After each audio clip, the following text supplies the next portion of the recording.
이 시간 먼저 귀한 예배의 자리에 서신 우리 성도님들을 우리 한 사람 또 한 사람 축복하겠습니다. 우리 믿음을 가지고 아멘으로 응답하시기 바랍니다. 평안하십시오. 성령 충만하십시오. 이 시간 말씀을 통하여 온전한 기도로 또 온전한 믿음과 삶을 살아내는 우리 더함교회 성도님 모두가 될 수 있기를 간절히 축복합니다. 살다 보면 뭔가 다짐을 할 때가 있습니다. 다짐을 하면 그 다짐에 따른 또 행동의 변화도 있기 마련이죠. 공부를 열심히 해보겠다고 다짐하면 뭘 먼저 해요? 책상 정리부터 먼저 합니다. 또 한 달에 한 권 책을 읽겠다고 다짐하면 가장 먼저 하는 것은 지금 나에게 있는 책을 읽는 것이 아니라 서점 가서 책을 먼저 삽니다. 자신에게 맞는 책을 구입하기보다는 두꺼운 책 또는 베스트셀러를 구입하면서 뭔가 새로운 다짐을 갖고 책을 읽으려고 하죠.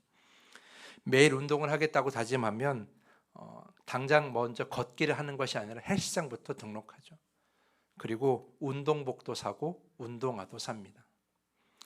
다이어트를 하겠다고 다짐하면 그동안 사용했던 배달 어플을 지운다거나 아니면 냉장고를 싹 비우기를 시작합니다. 하지만 다시 채워지는 건 시간 문제죠. 새로운 다짐은 늘 새로운 행동을 이끌어냅니다. 우리의 믿음도 마찬가지죠.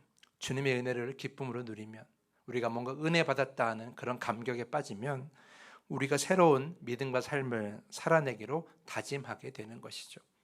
저희가 최근에 말씀의 비축제를 마쳤는데 그런 은혜의 순간을 지나가면 우리의 믿음을 조금 새롭게 변화시키려고 다짐을 할 때가 있어요. 그러면 이전과는 다른 모습의 신앙생활을 결단합니다. 먼지만 쌓였던 그 성경을 꺼내서 매일 말씀을 읽겠다고 다짐하기도 하고요. 매일 시간을 정해놓고 기도하겠다고 다짐하기도 합니다.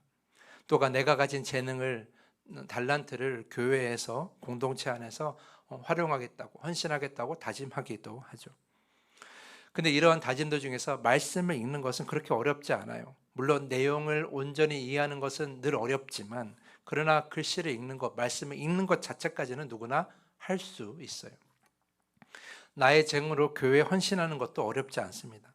지치지만 않는다면 나의 재능을 교회를 위해서 헌신하는 것은 너무나 기쁜 일이죠. 하지만 기도는 좀 달라요.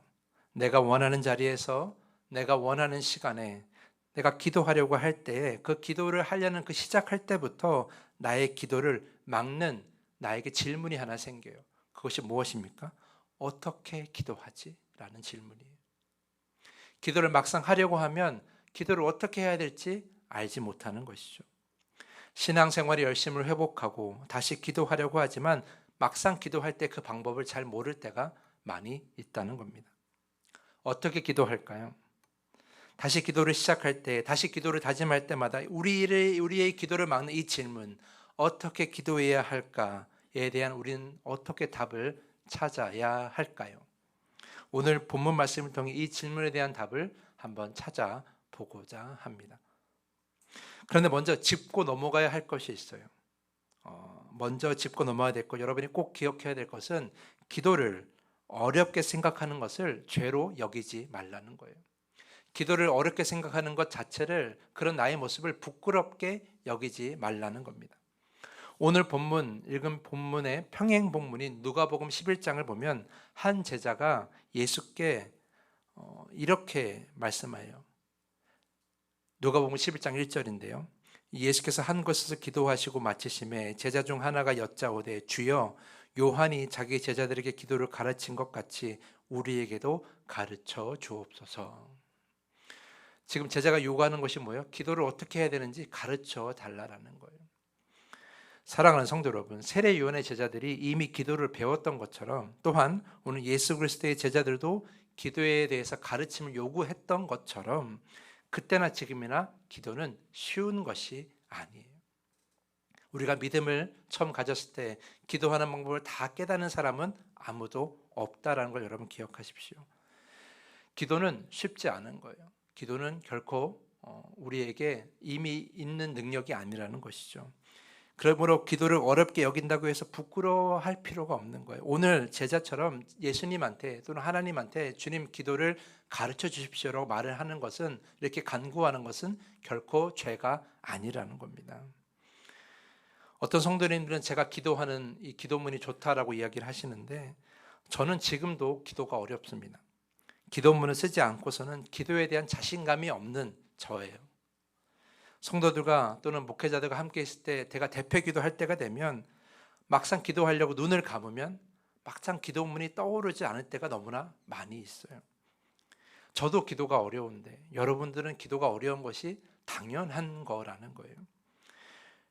기도를 어렵게 여긴다는 것은 자연스러운 것이고 기도를 배워야 한다는 것도 자연스럽다라는 것, 이것을 여러분이 꼭 기억하셔야 됩니다.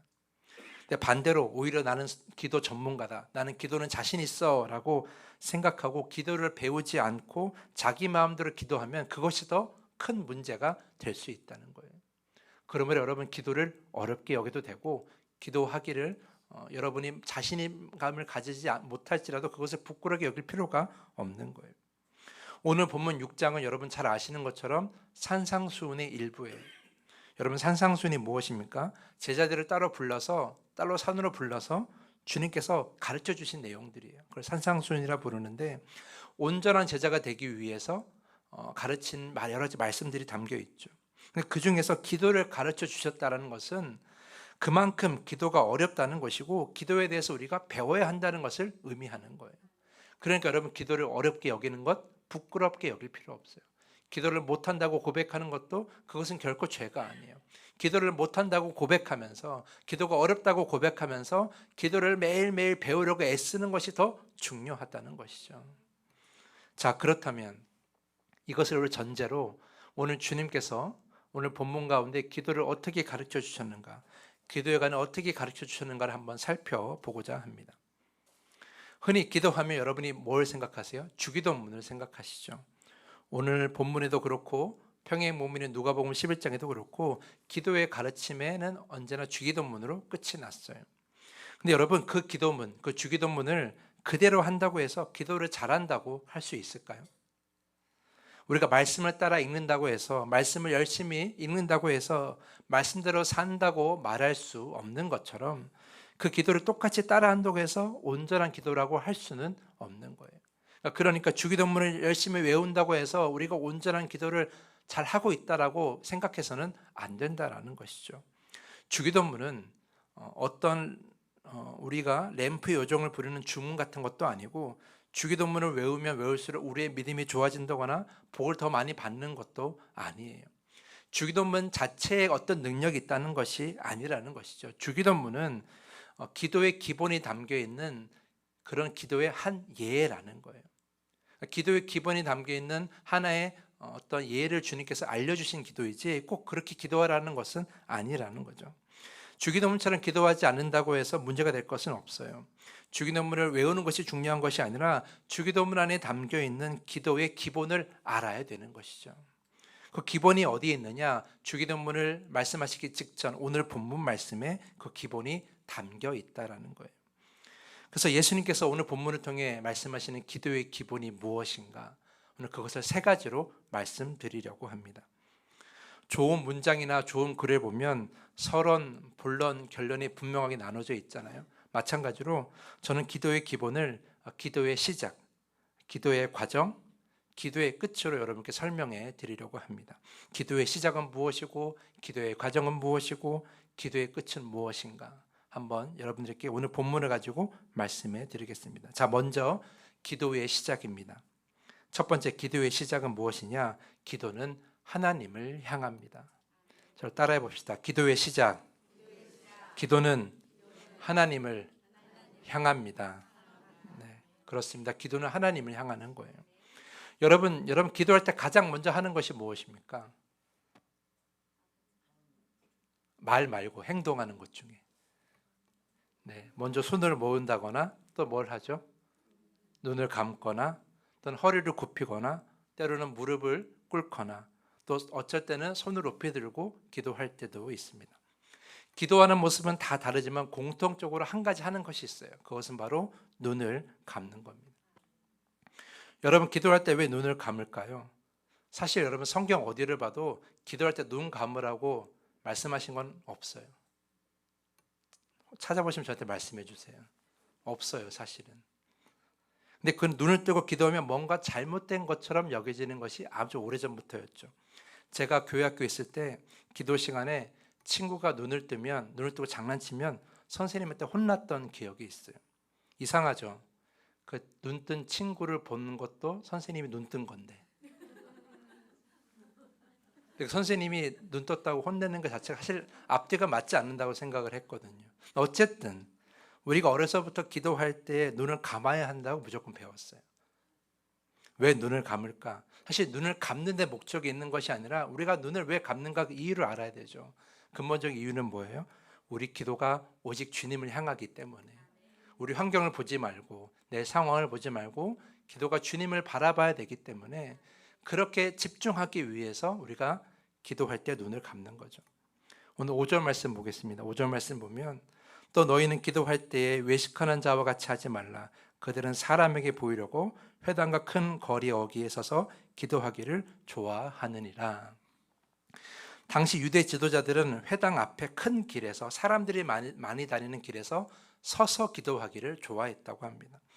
그것이 기도의 온전한 자세라 그런 것이 아니라 그들은 종교적 권위를 그렇게 증명하고 싶어 했어요. 자신들이 거룩한 사람이라고, 우리는 하나님을 온전히 믿는 사람이라고, 우리는 하나님께 기도하는 사람이라는 걸 증명하고 싶어서 그렇게 사람들이 많이 다니는 곳에서 무릎 꿇고 기도하는 것도 아니고 쭈그리고 기도하는 것도 아니고 서서 기도했다라는 거죠. 왜냐하면 오늘 본문에 나와 있는 것처럼 사람에게 보이기 위해서라는 거예요. 그러니까 사람에게 보이기 위해서 기도한 것이죠. 그래서 예수께서는 그들을 뭐라고 부릅니까? 외식하는 자, 세번역으로는 위선자라고 부르십니다. 여러분 잘 기억하십시오. 그들을 기도자라고 부르지 않아요. 위선자라고 부르고 외식하는 자라고 부르죠. 왜 기도자가 아닐까요? 왜냐하면 기도는 하나님을 향하기 때문이에요. 지금 그들의 기도는 어디를 향하고 있어요? 사람을 향하고 있기 때문에 그건 기도라고 할 수가 없는 거예요. 오늘 본문에 쓰인 기도, 또는 신약 성경 곳곳에 쓰이는 기도라는 말의 헬라어 원어는 프로슈케예요. 프로슈케를 기도라고 하는데, 이 프로슈케는 원래 뜻은 하나님을 바라본다, 하나님께 향한다, 하나님께 시선을 고정한다라는 뜻을 가지고 있어요. 그러니까 기도는 뭐예요? 결국 하나님을 바라보는 것이고 하나님께 집중한다는 것이며 하나님께 우리의 시선을 고정한다라는 의미를 가지고 있어요. 그런데 그런 유대 지도자들이 기도한다라고 말하면서도 사람에게 보이겠다면 그건 이미 기도가 아닌 거죠. 아무리 화려한 고백의 기도를 한다고 해도 그게 사람에게 보이는 기도라면 그것은 기도가 아니라 연기일 뿐이고 쇼일 뿐인 거예요. 그래서 오늘 예수님께서는 그들을 향해 기도자라고 말씀하지 않으시는 거죠. 위선자, 외식하는 자라고 부르시는 겁니다. 자, 반대로 생각하면 이렇게 말할 수 있을 것 같아요. 지금 나의 고백을 하나님께 드리고 있다라고 믿는다면, 우리가 기도할 때 지금 나의 고백을 하나님께 드리고 있다, 하나님이 향하고 있다고 믿는다면 이미 그것은 기도가 시작된 거예요. 이미 온전한 기도가 시작된 것이죠. 우리는 기도를 시작할 때 여러 가지를 생각합니다. 어떤 환경에서, 어떠한 분위기에서, 어떠한 말로 어떻게 기도를 해야 될까, 우리는 늘 고민해요. 그래서 기도할 때 어려워요. 기도의 그 시작에는 어떻게 시작해야 되는가, 우리는 그 마음을 어제 알 수가 없어요. 하지만 여러분, 기도의 시작은 무엇입니까? 이 기도가 하나님을 향하고 있다고 믿는 순간 온전한 기도가 시작이 되는 거예요. 여러분의 그 믿음을 가지고 기도하면 이미 기도는 잘 시작되고 있는 거예요.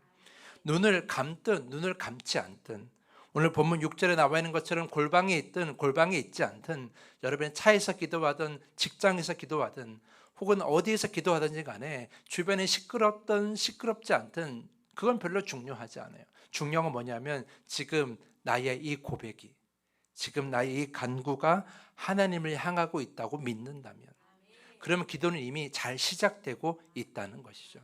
그러므로 기도의 시작을 어떻게 해야 될 것인가 고민하지 말고 한 가지 고백을 하면 돼요. 주님, 나 이 고백을 하나님께 드립니다.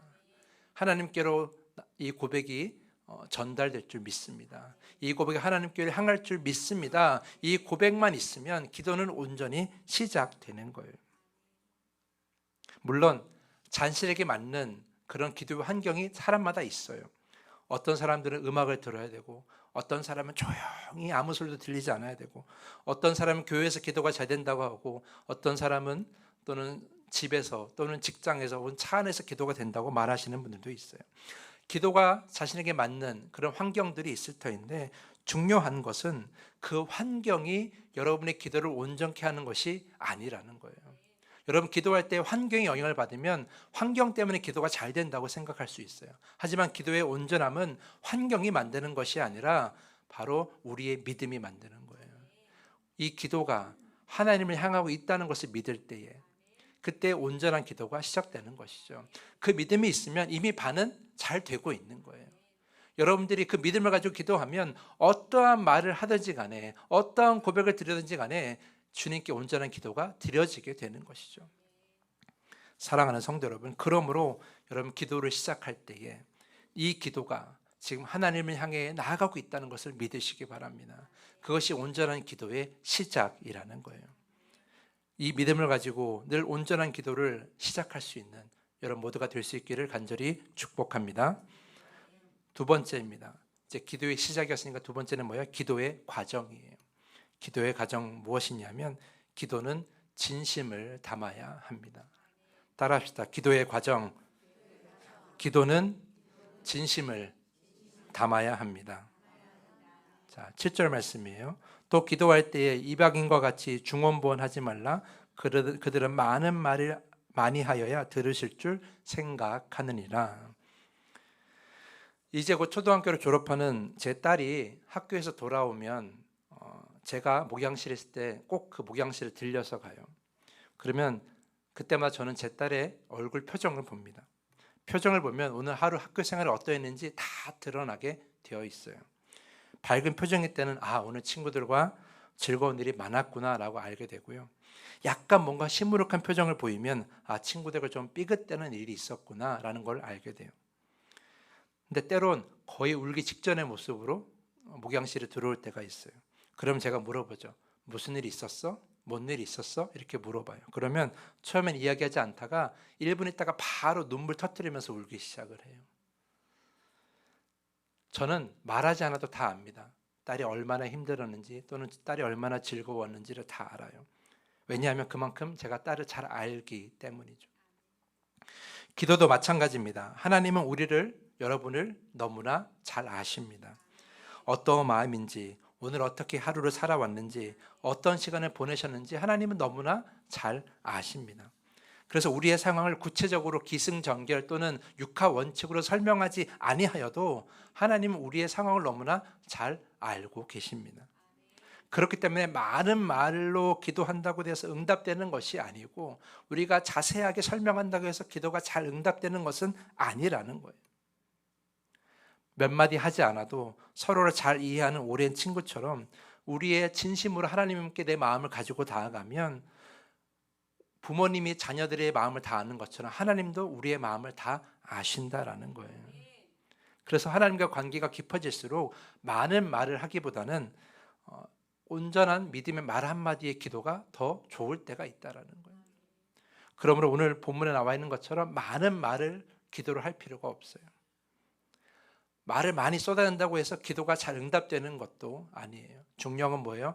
하나님이 내 마음을 잘 아신다는 것. 하나님께서 나를 잘 아신다는 그 믿음을 가지고 나아가는 것이 중요한 것이죠.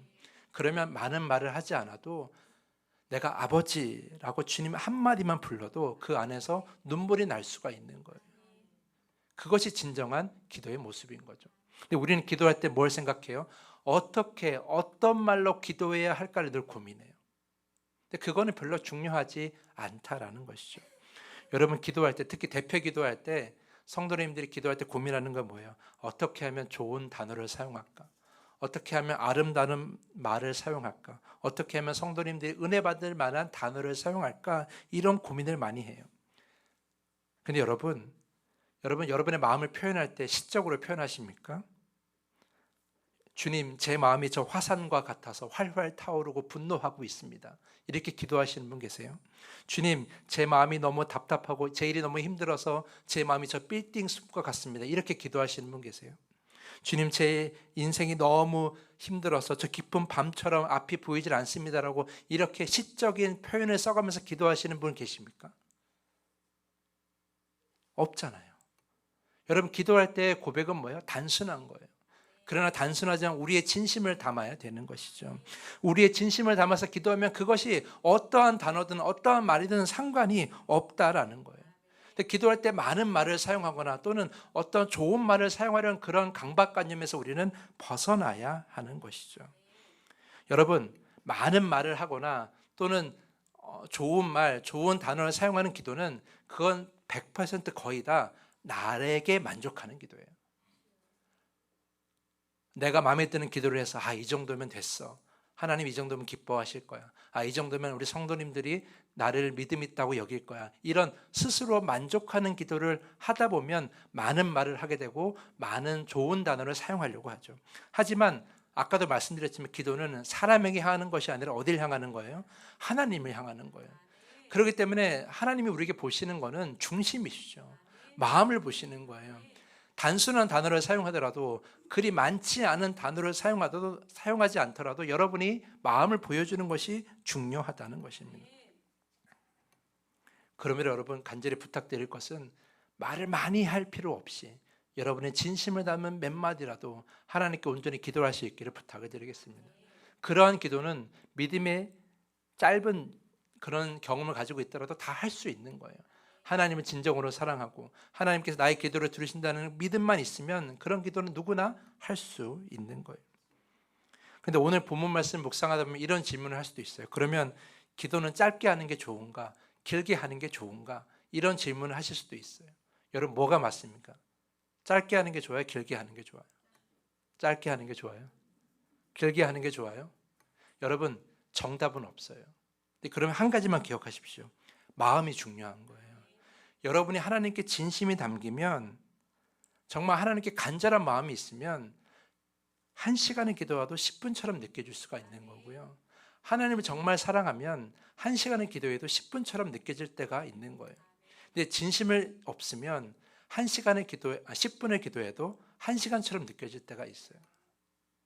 결국 중요한 건 뭐냐? 시간이 중요한 것이 아니라 마음이 중요한 거예요. 하나님을 진심으로 믿고 전심을 하나님께 기도하면 많은 말을 사용하지 않더라도 기도가 되는 것이고, 때론 내가 간절함이 있어서 하나님께 정말 간구할 것이 많을 때는 그 마음을 담아서 많은 말을 할 때도 있겠죠. 그러나 중요한 건 뭐예요? 그 마음에 진심이 있으면 된다는 것이죠.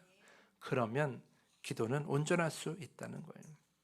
여러분 꼭 기억하십시오. 기도의 과정에 뭐가 필요하다? 기도는 진심을 담아야 된다는 것입니다. 진심을 담는 기도를 통해서 온전한 기도를 주님께 드리는 여러분 모두가 될 수 있기를 간절히 부탁합니다. 마지막 세 번째입니다. 마지막 세 번째, 이제 기도의 시작과 중간에 왔으니까 이제 끝을 가야 되겠죠. 기도의 끝은 이렇게 여러분께 말씀드리고 싶어요. 기도는 삶으로 돌아와야 합니다라는 거예요. 따라합시다. 기도는 삶으로 돌아와야 합니다. 네, 가장 중요한 부분인데요. 여러분 기도를 화살처럼 오해하는 사람들이 계세요. 여러분 화살은 여러분 어떻습니까? 한번 쏘면 돌아옵니까? 아니, 돌아오지 않아요. 화살을 쏘면 다 돌아오지 않죠. 그래서 기도를 화살처럼 막 생각해서 하나님께 기도를 막 쏴야 되는 사람들이 계세요. 성도님들이 계세요. 내 기도를 온전히 들어오실 때까지, 내 뜻대로 들어오실 때까지 기도를 막 하나님 향해서 쏘시는 그런 분들이 계시는데, 과연 기도는 화살과 같은가? 하나님께 그저 화살을 막 쏘아대는 것처럼 우리의 간구를 마구 쏘아대면 되는 것인가? 물론 틀린 말은 아니지만 기도를 화살처럼 여기는 것은 저는 그것은 50점짜리 답이라고 생각해요. 그럼 100점짜리 답은 무엇인가? 그 다음 과정이 필요하다라는 것이죠. 바로 무엇이냐 하면 하나님의 뜻이 우리의 삶으로 돌아와야 된다는 거예요. 그것이 기도의 온전한 100점짜리 답이라는 거예요. 자, 8절 말씀 보면 그러므로 그들을 본받지 말라. 구하기 전에 너에게 있어야 할 것을 하나님 너희 아버지께서 아시느니라. 라는. 자, 하나님께서 다 아신다라는 것은 어떤 의미입니까? 하나님께서 우리에게 주시고자 하는 것이 있다는 거예요. 그러니까 우리가 요구하는 것도 있지만 하나님께서 우리에게 주시고자 하는 것이 있다는 것이죠. 그것이 맞을 때가 있고 그것이 틀릴 때가 있어요. 그럼 우리는 어떻게 해야 되느냐? 내가 원하는 것을 간절히 간구하는 기도만 하는 것이 아니라 내가 무엇을 간구할지라도 하나님의 뜻 안에서 온전한 하나님의 것이 우리에게 올 수 있도록 기도해야 하는 것이죠. 그러니까 기도는 소원을 이루는 도구가 아니라 우리의 간구를 하나님의 뜻에 맞추는 거라는 거예요. 오늘 본문 읽진 않았지만 9절부터 보면 주기도문을 시작되잖아요. 여러분 잘 아시는 주기도문인데, 주기도문에서 가장 중요한 건 뭐예요? 10절이에요. 오늘 10절 말씀 보면 이렇게 기록되어 있어요. 뜻이 하늘에서 이루어진 것 같이 땅에서도 이루어지이다라는 거예요. 이 고백이 가장 중요해요. 왜냐하면 뜻은 이미 하늘에서 이루어졌어요. 하나님의 완전한 뜻은 하늘에 있어요. 중요한 건 뭐냐면 그 뜻이 우리의 삶에 임해야 된다는 것이죠. 그것이 바로 기도의 온전한 끝이 되어야 된다는 거예요. 그래서 기도는 우리의 간구를 하늘로 쏘아대는 것이 아니라, 진정한 기도는 하나님의 뜻이 우리의 삶에서 이루어지도록 하는 것이 바로 기도의 온전한 의미라는 것이죠. 그러므로 여러분, 기도는 쏟아내는 것이 전부가 아니에요. 기도는 우리의 고백을 그저 하나님께 드리는 것이 전부가 아니라, 진정한 기도는 듣는 기도가 돼야 돼요. 진정한 기도는 내 안에 담는 기도가 돼야 돼요. 진정한 기도는 내 삶을 채우는 기도가 돼야 돼요. 무엇으로 채워요? 하나님의 뜻으로, 하나님의 성령으로, 하나님의 마음으로 채우는 기도가 돼야 되는 것이죠. 기도의 완성은 그곳에 있는 거예요. 내 뜻이 이루어져야 완성이 아니라 하나님의 뜻이, 하나님의 마음이 내 삶에 채워질 때에 기도가 완성되는 것이죠. 그래서 여러분이 기도할 때의 마무리는 어떻게 해야 돼요? 하나님의 뜻이, 하늘의 뜻이 내 삶에 이루어지도록 간구하셔야 되는 거예요. 수많은 말을 간구할지라도 하나님께, 주님, 그럼에도 불구하고 주님의 뜻을 이루어 주시옵소서, 주님의 뜻이 내 삶 가운데서 이루어 주시옵소서라고 기도할 줄 알아야 되는 것이죠. 그러한 분명한 끝이 있는 기도를 하셔야만이 여러분이 온전한 기도를 드렸다고 할 수 있는 것이죠. 그러므로 여러분, 기도의 목적은 무엇입니까? 우리가 원하는 것을 이루는 것이 기도의 목적이 아니에요. 기도의 진정한 목적은 우리의 믿음과 삶을 온전케 하는 거예요. 우리의 믿음과 삶을 하나님의 뜻에 맞춰 온전케 하는 것이 기도의 온전한 목적인 것이죠. 그래서 온전한 믿음과 삶, 하나님의 거룩한 백성이며 온전한 성도는 기도하는 자여야 되는 거예요. 기도하기 때문에, 하나님의 뜻에 우리의 믿음과 삶을 받쳐 나가기 때문에 기도가 꼭 필요하다는 것이죠. 기도를 단지 내가 원하는 것을 이루는 도구로만 생각한다면 우리의 삶은 결코 변화되지 않을 것이고, 하나님의 뜻 안에서 우리의 삶이 변화되지 않으면 결코 우리는 온전한 구원을 이룰 수가 없는 거예요. 그러므로 여러분, 하늘을 향하는 기도가 아니라 땅으로 하나님 뜻이 임하는 기도, 그런 기도를 여러분께 드려야만이 온전한 믿음과 삶을 이루어낼 수 있는 것이죠. 기도의 끝, 여러분 뭐라고 말씀드렸어요? 기도의 끝은, 기도는 삶으로 돌아와야 된다. 이것을 꼭 기억하시고, 하나님의 뜻이 내 삶에 이루어지는 그런 기도를 통하여 온전한 기도를 행하는 여러분 모두가 될 수 있기를 간절히 축복합니다. 자, 오늘 세 가지를 말씀을 드렸어요. 기도의 핵심, 기본 세 가지 말씀드렸어요. 첫 번째, 기도의 시작, 기도는 어디를 향한다? 하나님을 향한다.